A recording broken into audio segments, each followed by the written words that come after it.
Friends, मैं सी Ahmad print आप सबका स्वागत करता हूं आपके अपने चैनल टेक्स गपशप में। अब 1 अप्रैल 2023 से जो कंपनीज हैं उसको एक हार्डल क्रिएट होने वाला है। अगर वो इस फाइनेंशियल ईयर 2022-23 के अंदर प्रिपेयर्ड हो गई हैं उस चेंज के लिए, तब तो कोई बात नहीं तो 1 अप्रैल 2023 से जो है कंपनीज को बड़ी दिक्कत होने वाली है। ये दिक्कत क्या है और ये दिक्कत किस तरीके से रिजॉल्व हो सकती है, आज की इस वीडियो में हम डिस्कस करेंगे। सबसे पहले चलते हैं मुद्दे पे कि प्रॉब्लम है क्या।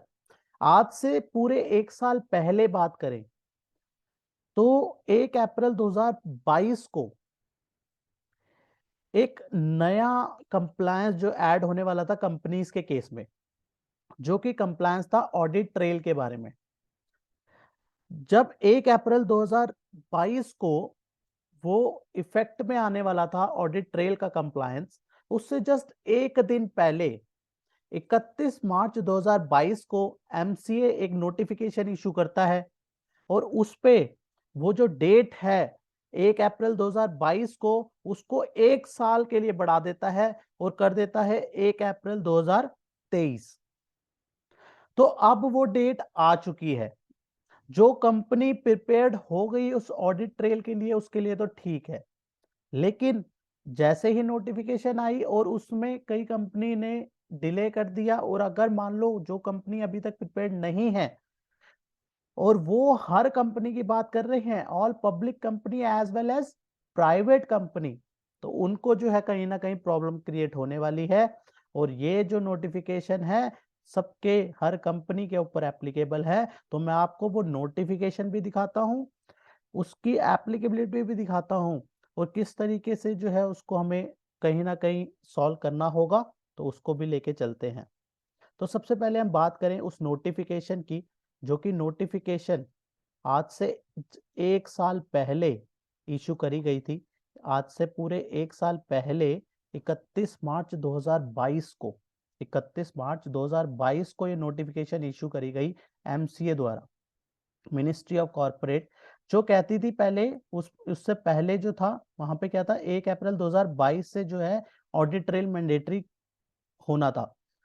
लेकिन 31 मार्च 2000 इससे जस्ट एक दिन पहले ही एक नोटिफिकेशन इशू करता है एमसीए, और इस डेट को बढ़ाकर क्या कर देता है, 1 अप्रैल 2023, पूरे 1 साल और डिले कर देता है।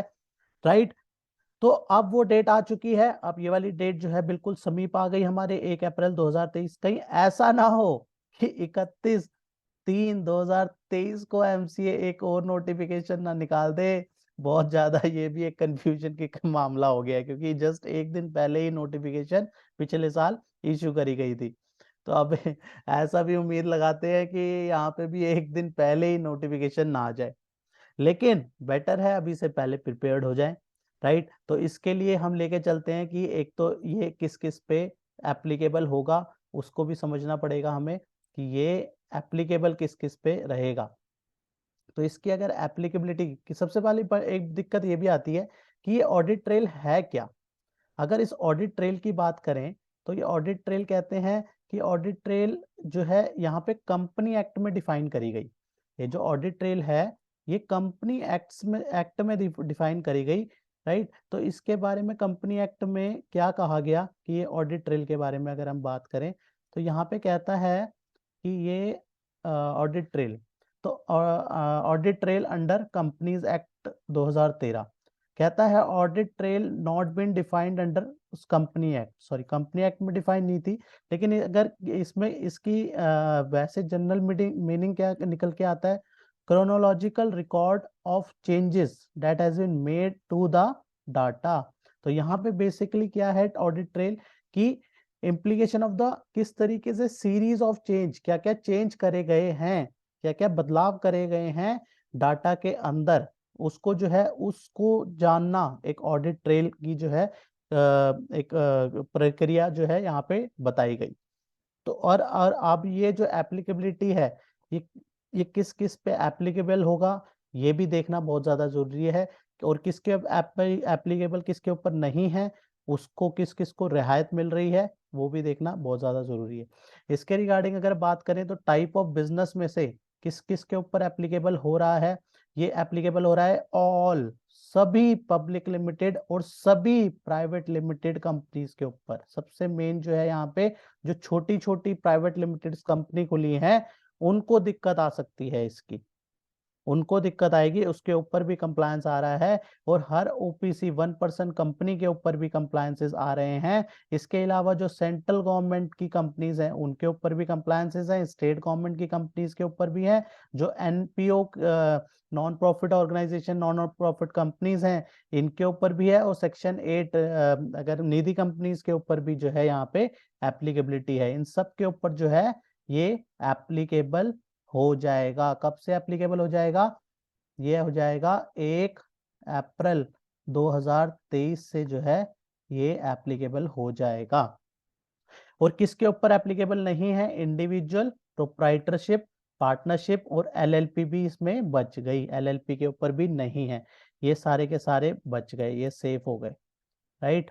लेकिन यहाँ पे इसकी एप्लीकेबिलिटी किन किन पे आ गई? इनके ऊपर, इस साइड वालों के ऊपर एप्लीकेबिलिटी आ गई। तो इस तरीके से ऑडिट ट्रेल का फीचर्स कुछ सॉफ्टवेयर्स में ऑलरेडी का इंस्टॉल कर दिया है। जैसे अगर हम बात करें टैली वगैरह में, आपको टैली प्राइम जो है इस तरीके से इसकी फैसिलिटी जो है प्रोवाइड कर रहा है, राइट। तो यहाँ पे private limited companies, public limited, ये सब, इन सबको जो है इस तरीके से, इन तरीके के सॉफ्टवेयर को यूज करके अपना ऑडिट ट्रेल फीचर जो है एक्टिवेट कराना पड़ेगा, ताकि जो है एमसीए के जो ये नोटिफिकेशंस हैं इसका कंप्लाई प्रॉपर हो सके, राइट। तो ये ध्यान में रखना है हमें। अगर वो किसी कारणवश रह गया है तो जस्ट कुछ ही दिन रह गए हैं, आप अपने जो है इस तरीके के अगर आपके पास सॉफ्टवेयर्स हैं तो वहाँ पे आपका जो है कम्युनिकेट करके जो है इसकी हेल्प ले सकते हैं, और जो है इसको अपना फीचर जो है ऐड करा सकते हैं, ताकि जो है आपका जो है नॉन कंप्लायंस किसी भी तरीके से ना हो सके, राइट। तो इसी के साथ आज की डिस्कशन को क्लोज करते हैं, मिलते हैं नेक्स्ट वीडियो में नेक्स्ट टॉपिक के साथ। टिल देन बाय बाय, जय हिंद, जय भारत। होप आपको ये इन्फॉर्मेशन पसंद आई होगी, तो इसे लाइक कीजिए, शेयर कीजिए। रेगुलर अपडेट्स के लिए आप हमारे चैनल को सब्सक्राइब करें, नोटिफिकेशन बेल आइकन को प्रेस करना ना भूलें, ताकि जैसे ही नया अपडेट डालें आपको वो इमीडिएटली मिल जाए। Thanks for watching.